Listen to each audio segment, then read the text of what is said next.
Hi, Steven. How are you? I'm doing great. How are you, Uros? Good, thank you.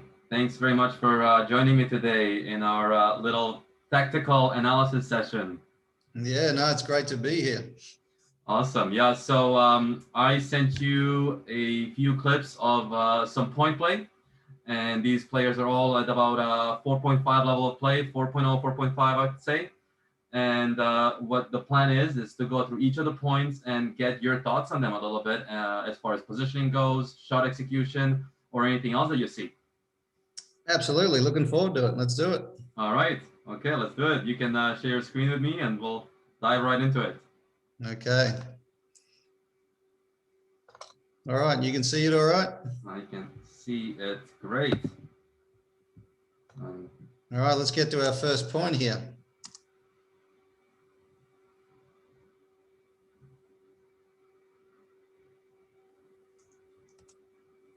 All right. So what did you see there, Uros, or do you want me to start? You know what? My screen was a tiny bit choppy here, so I was trying to make out what I was seeing, but I did see the returner coming in here well and covering the middle. Yeah, no, I love the sort of the enthusiasm of the returner to hit and come forward. It's obviously someone who likes the net. We don't see that all the time anymore in tennis, but love to see that. I kind of want to focus on his partner in the red here. When he gets the return past the net player, who is pinching in, trying to get involved. So another good sign of a good doubles player. The guy in red here has to cover his line because the other guy's pushed. So there he covers his line pretty well. If you see him, I'm talking about this guy, obviously. Yeah. And then his partner hits the volley and then he comes back to the middle. And I like how here he shifts this way towards the middle on this second shot. And he takes the middle. Now he doesn't hit a great volley here. It's interesting that this ball is below the level of the net where he's making contact. So whenever you're below the level of the net, I think you need to be really careful about volleying at the net player. Obviously the server is coming forward here as well, but if you take a low volley and volley at the net player, then you're volleying up, and that, you know, has the capacity to get you in trouble because then the net player is able to volley aggressively at you. So one of the things that I like to say to the people I work with is, if you have a low volley, you want to go to the person who's further away from the net. And then perhaps if you have a high volley, then you go more at the net player or in his area. Now he gets fortunate here. The guy misses kind of a high volley here. As we see, he misses it wide over here. Just going to go back to contact there. If you look at contact there, he probably has some space to hit here. Yeah, exactly. For a winner. But he chooses to kind of hit the inside out and he misses it over here. So, yeah, I mean, lots of good things happening. I love to see all four at the net, but I thought the returner's partner did a pretty good job here of covering the line on the first ball and then the middle on the second ball.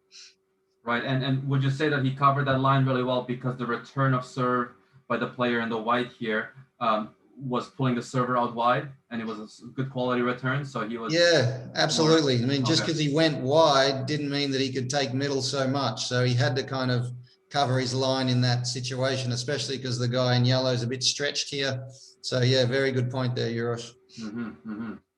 Oh, that's great. And I like your point about when that ball comes low and you're volleying below the white line or below the net height, go for the player that's further away. That's a really good takeaway. Yeah, perfect. Awesome. Should we go to the next point? Let's do it. All right, here we go.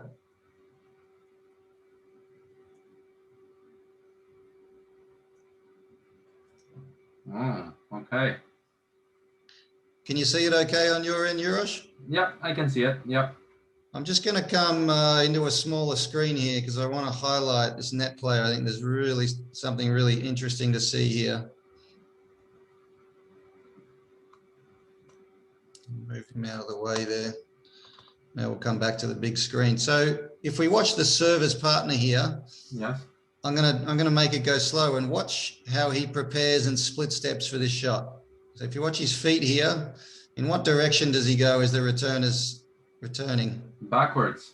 Yeah. So Sometimes returners can be intimidating and hit the ball hard. I understand that.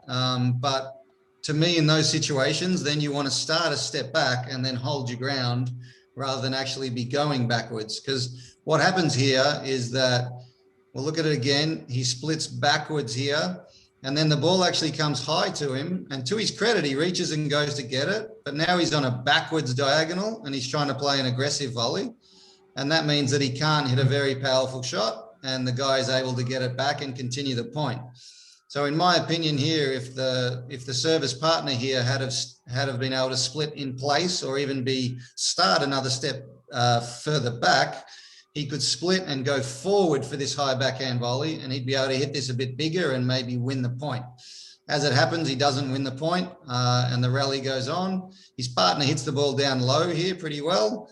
The other guy gets it low, below the level of the net again, and unfortunately there's an execution error there, but pretty good doubles fundamentals there. But I think the split step backwards there and then the resulting volley not being able to hit it with much force is kind of the lesson that we can take from that.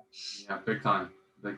Yeah, and I could see that because definitely you're moving backwards, trying to hit forwards with some aggression there, and that takes it away from you completely. Yeah, great point. No, absolutely. Awesome. All right, on to the next point if you're ready. Yeah, let's do it.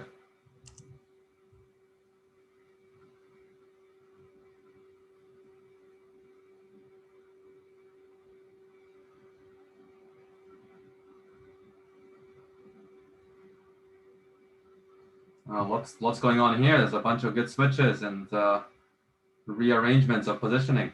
Yeah, I love to see the lob being used, and then the person who covers the lob is actually the guy on the other side here. So we'll see it here. Pretty deep volley. Here's the lob.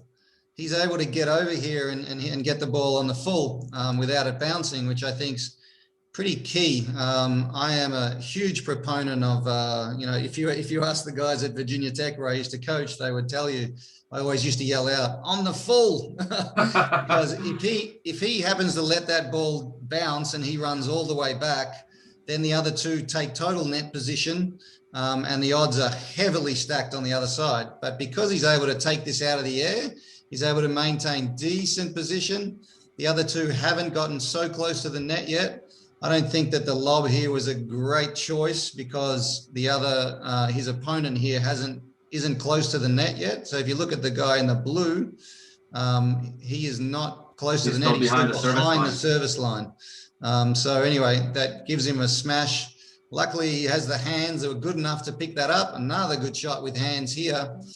And then another ball down, and unfortunately an execution error to finish that point. But all four players involved, good fundamental doubles, the lob being used. And like I said, I love the partner being able to take that ball out of the air because that gives his team a chance to maintain net position rather than run all the way back. And I mean, it almost seemed like the guy in red was quite aggressive and close to the net, looking for that volley. And so as a partnership, it could be that they know that if the lob comes over the player in red, that the player in the white is going over to get it potentially. Yes, no, absolutely. And if they've played together a bit, then they know that, and the guy in white knows that his partner is close and can absolutely cover for him. Mm-hmm, mm-hmm.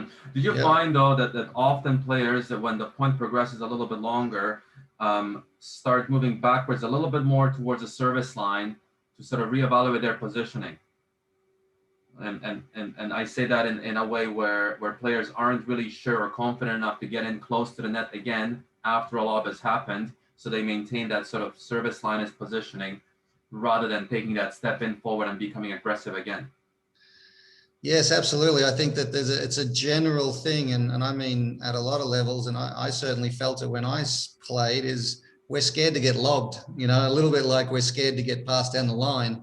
Mm-hmm. We're scared to get lobbed, so we don't want to get too close to the net. But fortunately, if you work on your overhead enough, and then you can work on your actual steps and your footwork to the overhead, you will cover a lot. And And if you are encouraging people to lob you, then you end up with a smash, which I think, I mentioned last time we spoke, Uros is, to me, it's the most aggressive shot in the game, an important one to have, especially in doubles.